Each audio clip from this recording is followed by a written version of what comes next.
I see you're struggling. I'm going to ask you for your focused awareness just for a couple of minutes because there are a few things I have to say. I hope you find them valuable, perhaps more valuable than you ever could imagine. The issues I would like to bring to the table are never discussed openly. They are rarely ever talked about because of their apparent complexity. Well, I'm going to try and make all that seem very simple to understand. I'm going to invite you to follow a path of perception from a higher perspective, away from all the confusing details of life, up to the stratosphere, where it's easier to become unattached as an observer, looking down at the patterns of behavior in humanity today.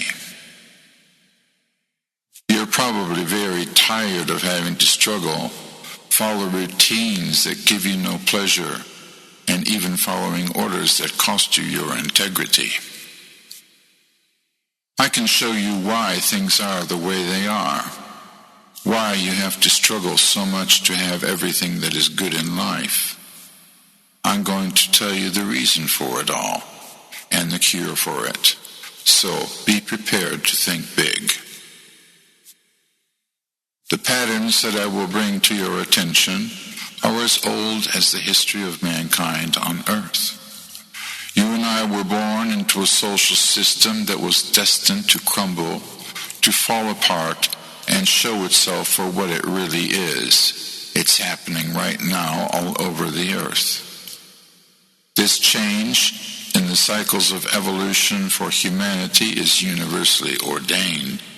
The transition requires of you to reevaluate the status of a number of key assumptions about your life. The invitation to participate in a paradigm shift that will lead to collective vitality is hereby extended to you. The entire purpose of the exercise you have experienced so far has been to get yourself to the point where you begin to think for yourself. Ask critical questions and resolve a conflict that has plagued humanity for thousands of years. Although the general situation may seem very confusing, the issues are all very connected together. I hope this little notice to you will help you come to clarity and conscious commitment. Having had many lives of past and present experience that has shown you how things must not be, do you now have the experience necessary to choose how they must be instead? This is the question the universe has been asking of you.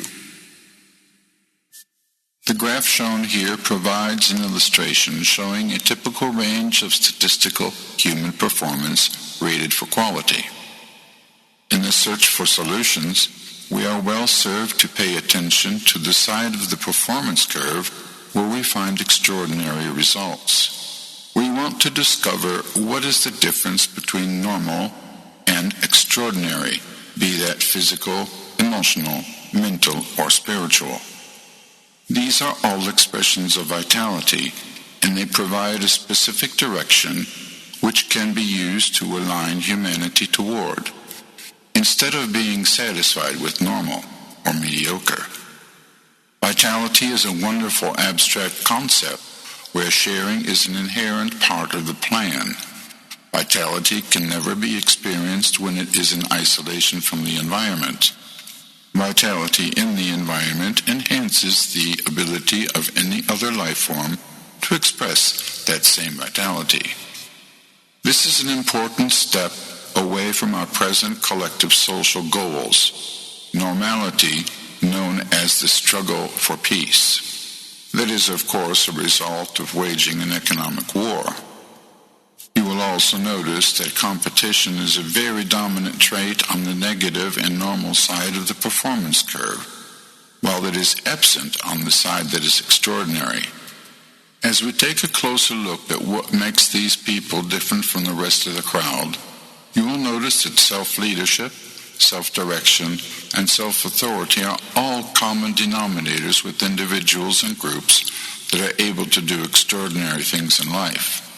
We need to take a closer look at the phenomena of competition to understand why this is so. Would you give up the spirit of competition if you knew it degraded the quality of everything it touches? Science and first-hand observation will confirm for you that any system must have zero internal and external competition in order to reach its potential for optimal performance. Competition is the artificial introduction of resistance, friction, artificial rules, regulations, conflicts, limitations, dysfunction, disease, breakdown, and also death. The key word here is artificial, meaning that competition is not really necessary. It can be said that competition motivates us to do things, and that's true. You need to know that the motivation for competition is always the reward at the end of the game. If that reward leads you to short-term pleasure and long-term pain, it's not worth the effort. All the energy you have used against the competition will remove the energy available to accomplish the best that you have to offer. The rational arguments for including competition into society are twofold. The first is that competition is a natural consequence of resource shortages. The other argument is that competition is simply unavoidable. I propose that this perception is directly engineered to degrade the human condition in general. First, let us take a look at the resource shortage problem. The most central element of competition in our social structures is created by the invention of money as a limited resource, controlled by a few self-appointed authorities, used as an instrument of debt with interest and fiat principles that degrade the value of money over time. This invention demands that we all compete for money, and it sets the standard for all social performance. Everybody has to work to earn a living by energetically living as a cannibal, profiteering from the energy of others. It's a great trick. The same principle exists today concerning energy. Technology that could provide an independent and symmetric delivery of adequate clean energy to the people is actively repressed to force humanity into dependency relationships with corporations that have a monopoly on the sale of energy that creates all sorts of environmental problems. Technology that is literally several thousands of years into the future has already been developed and sequestered for use by the military-industrial complex that now has the ability to forcefully employ the strategy of full-spectrum dominance over the people of the earth should we allow them to do so. That same technology can bring humanity into vitality and solve our present challenges much quicker than you can imagine. Lacking access to adequate energy leads to problems with sustainable production of food and water. We have created chains of scarcity through artificially creating systems driven by the idea of competition being necessary, unavoidable, and good for the development of the society. The truth is exactly the opposite. This brings us to the question of authority to make our social structures and people behave the way they do. The question of authority, following orders, making self and others miserable. We are all educated or programmed to believe that external authority is necessary to sustain law and order, social stability, and protection from crime. Without the presence of authority, we have a state of anarchy and lawlessness, chaos, and self-destruction. I propose to you that the same authorities that have defined the necessity for authority have done so simply as a method for self-preservation against the best long-term interests of the people. Their law and order is chaos and confusion. Their social stability is humanity in lockdown for mediocrity. Their protection from crime is to protect the criminals if you define holding back humanity under force, a crime against humanity. They have absolutely nothing to offer humanity other than pain, suffering, struggle, and pollution. Religious and civil authorities have always proclaimed their roles to be given by God or handed down through some chain of command and control, the rule of force. I challenge that authority.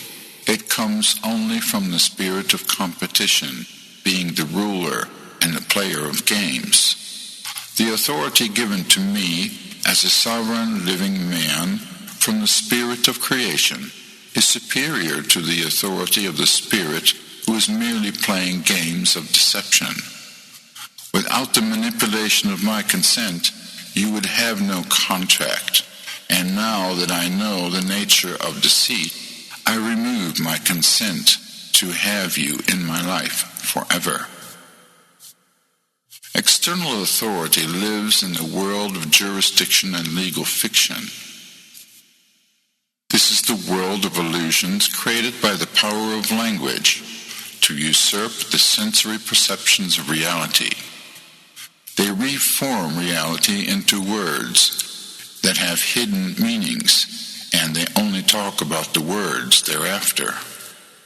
When words carry many different meanings hidden from public awareness, as they are in the world of political, economic, and legal language, and only those that work within the system are aware of these issues, and they have a monopoly on interfacing with that system, they become the gatekeepers of the perpetuators of illusions, where they can argue about the meaning of words while they take from you everything that you have of value.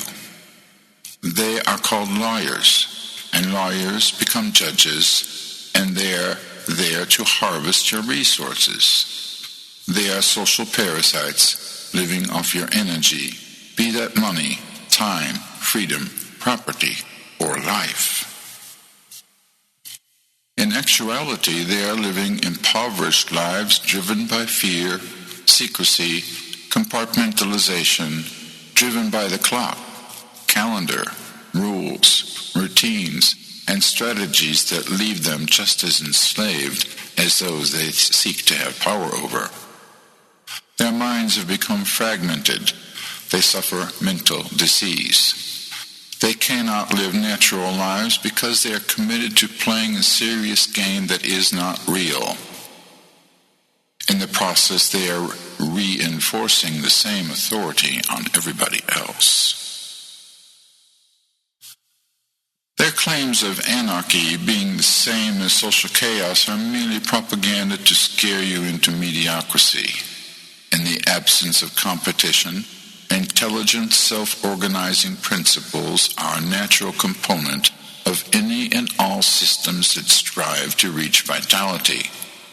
This forum for leadership is always focused on informed free will, honoring truthful information, and respect for free will of choice. It mirrors the processes your biological body uses to keep you in as much vitality that the environment and you will allow. This is the pattern of intelligence in all forms of life, large or small. It is the fractal design that emerges as humanity evolves toward higher levels of organization. The presently accepted legitimacy of existing authority is also connected to the idea that the source of your own awareness, wisdom, and intelligence is less than or faulty in relationship to others. You are told that your brain makes your awareness, and that your life is a temporary biological accident. Religions tell you that you have to earn your salvation, and that you are not worthy, a wretch that is alive only by the grace of God. This concept springs from the religious notion of a jealous and personified God that has the ultimate power to punish what is not approved. If you are religious, are you sure that you're worshiping the right God? To me, it sounds like any God claiming the right to rule through the threat of punishment is to be the handiwork of the spirit of competition. So, Houston, we have a problem. In a state of extreme confusion and brainwashing, humanity has been led down the path of honoring the spirit of competition, leading us all to self-destruction simply by following orders from above or being too afraid to do anything but totally comply and seal our fate. Our entire social architecture is designed around the concept of competition and mediocrity. How does that make you feel?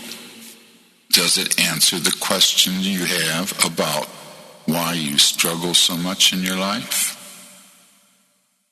So, what do we have here? The solution to all human struggles is to align ourselves internally and externally around the concept of vitality and harmonize each and every relationship that we might have that is creating the greatest amount of competition. The harmonization process begins internally. We bring together the resources of the mind and emotions in a cooperative, symbiotic relationship. The conscious and the subconscious minds work together in unity, each understanding each other. A secondary effect of this newfound unity is the subconscious mind has the guilt-free pathway to higher self-awareness, providing guidance and intuition that never fails. This is also a scientific, psychological statement of fact. Each human has the potential for high-quality internal guidance if they were to apply the strategies that make this connection possible. The process of internal harmonization takes time and effort to stretch toward new levels of inner flow. Eventually, external issues will be appropriately dealt with too. Everything is measured according to the amount of vitality that it contributes. Your business ideas about profit are creating lots of suffering and mediocrity down the road. Your products should be made to last. They could be ingeniously beneficial for long and short-term value. You could become a provider by always giving more than you take. When it concerns external competition today, we all seem to hit a brick wall when it comes to the banking systems and the systems of law and governance. The system forces continuous mediocrity, or worse, upon society as a whole. It cannot continue to exist as it does without total self-destruction. This is about becoming polarized. In each and every human, there exists the potential for service to one spiritual entity. You can call it an attitude if you prefer. You cannot serve both without being fully confused in your mind. The spirit of competition thrives in your cooperation. Competition can never exist without cooperation. Competition together with cooperation is pollution to the essence of your potential. If you like competition and cooperation together, you still have not yet discovered the essence of either. You are unpolarized, unpredictable, confused, and not ready to take responsibility for the quality of your life. You are encouraged to become unconfused and arrange your life to serve one or the other spirit. Should you decide to leave the spirit of competition, you are to be congratulated. You will have to relearn what it means to have empathy, compassion, and how that power of giving works for you. You will most certainly have things you need to do to put things in order. To embrace the spirit of vitality, you will commit your life to giving more than receiving, stretching self and others to self-reliance, self-sustainability, and independency. In the name of prosperity and vitality. It's the only job worth having. With your help and assistance, as part of the collective, it would be a first priority to change the style of governance we now have, as well as getting rid of the debt and using money to serve us and not enslave us. The practical steps toward this shift in human awareness will be organically self-organized in a way that defies comprehension. In the same way local boat traffic was spontaneously organized to evacuate the people stranded on Long Island after the terror attacks in New York, the right people will answer the call to duty when the time comes. I am looking forward to the time when humanity begins to assume responsibility for saying no to a very old habit, the spirit of competition, and welcome the appearance of a new attitude among the people on this planet. The collective realization of this shift in human awareness will be recognized in the future as the event. Your participation is requested.